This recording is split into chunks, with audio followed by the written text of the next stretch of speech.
I know ఇలాంటి situation నా లైఫ్లో మళ్ళీ రాకూడదు అనే ఏదైనా ఒక సందర్భం ఉందా? మా నాన్న ఉండుంటే ఇప్పుడు హౌస్లోకి రావాలి అండ్ నేను బిగ్ బాస్కి వెళ్ళాలి అండ్ మా నాన్న లోపలికి వస్తాను అని మేము టీవీ చూస్తున్నప్పుడు బిగ్ బాస్ చూస్తున్నాం.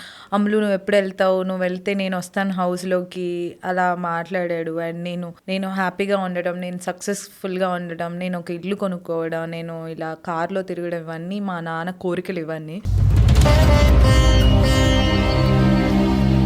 అవన్నీ నెరవేరుతున్నప్పుడు మా నాన్న లేడు అనే ఒక బాధ ఒక్కటి ఉంది.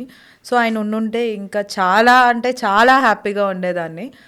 అదొక్కటి మా డాడీ రాకూడదని అంటే మా నాన్నదొక్కటి తప్ప ఇంకేం లేదు. ఎప్పుడైనా మీకు అనిపిస్తూ ఉంటుందా, అనవసరంగా నేను తెలియక చేసిన తప్పులకి మా అమ్మని ఇంత ఏడిపిస్తున్నానేమో అని మీరు ఎప్పుడైనా ఫీల్ అయ్యారా? ఫీల్ అయ్యాను చాలాసార్లు.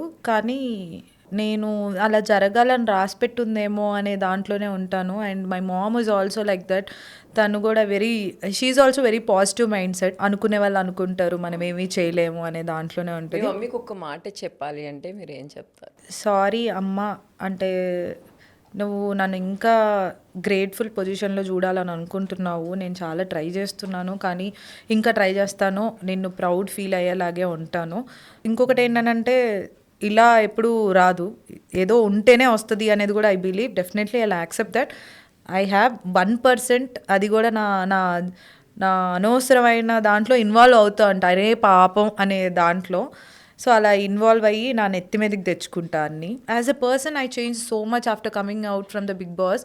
ఆ బిగ్ బాస్ హౌస్లో నేర్చుకుంది అండ్ బయటకు వచ్చిన తర్వాత కూడా నాకు ఎవరు నా లైఫ్లో ఇంపార్టెంట్, ఎవరికి నేను ప్రియారిటీ ఇవ్వాలి అనేది తెలుసుకున్నాను. అంతకుముందు ఫ్రెండ్స్కి ఇంపార్టెన్స్ ఇవ్వడం, ఫ్యామిలీ కంటే ఎక్కువ ఫ్రెండ్స్ అని తిరగడం.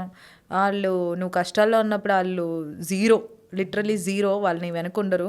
నీ దగ్గర డబ్బులు ఉన్నాయంటే ఉంటారు, నువ్వు సక్సెస్ఫుల్గా ఉన్నావు అని అంటే ఉంటారు, నీ ముందు ఒకలాగా ఉంటారు. నువ్వు లేవు, నీ మీద ఏదైనా చెడు పేరు వస్తుంది, నువ్వు సక్సెస్లో లేవు అని అంటే వెంటనే వెళ్ళిపోతారు.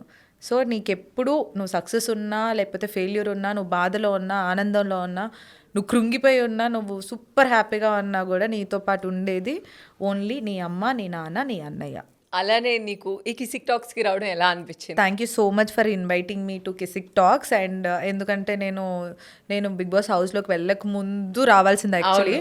సో ఫైనలీ ఇప్పుడు జరిగింది. And I'm very happy that Kisik Talks is going so good. Everywhere it is going, and చాలా మంచి వ్యూవర్షిప్ కూడా ఉన్నందుకు అండ్ నీ హోస్టింగ్ కూడా చాలా అంటే చాలా బాగుంది. అంటే ఏదో ఇంటర్వ్యూలో కాకుండా కూడా లైక్ ఇద్దరు కూర్చొని వాళ్ళు పర్సనల్గా మాట్లాడుకొని హ్యాపీగా పీస్ఫుల్గా ఉన్నట్టుంది. And this is very nice and I hope this will hit lot of numbers. చాలా ఎక్కువ వ్యూవర్షిప్ రావాలి అండ్ నీకు చాలా సక్సెస్ రావాలి అని ఆ దేవుని కోరుకుంటున్నాను. And God bless you. Thank you so much, Ritu. Thank you. I love you. అలానే మన బిగ్ టీవీ ప్రేక్షకులందరికీ సంక్రాంతి శుభాకాంక్షలు. బిగ్ టీవీ ప్రేక్షకులందరికీ సంక్రాంతి శుభాకాంక్షలు. అందరూ బాగా సంక్రాంతికి పిండి వంటలు బాగా తినండి అండ్ ఫుల్ ఎంజాయ్ చేయండి. అండ్ పిల్లలకి సంక్రాంతి హాలిడేస్ వచ్చాయి కాబట్టి ఫుల్ ఎంజాయ్ చేసేయండి. Once again happy Sankranti.